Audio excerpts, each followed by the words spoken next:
Tu te souviens de ce jeu vidéo Tortue Ninja où la vraie menace n'était pas Shredder mais la difficulté du jeu en lui-même, notamment parce qu'il contient une séquence sous-marine qui a traumatisé des milliers de joueurs. Et je parle bien évidemment du jeu Tortue Ninja de la NES. Dans Teenage Mutant Hero Turtles, toute la saga des Tortues Ninja.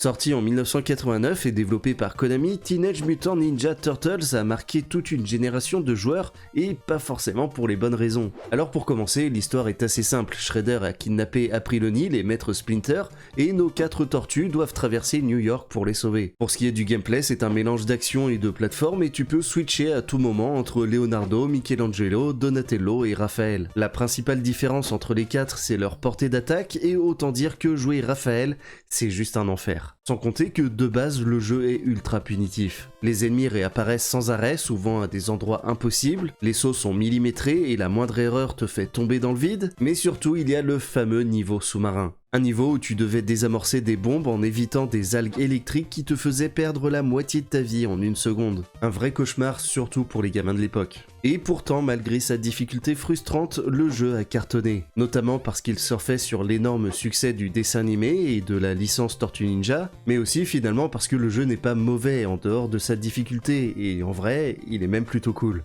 Alors dis-moi, toi aussi t'as ragé en essayant de passer ce fameux niveau sous-marin ?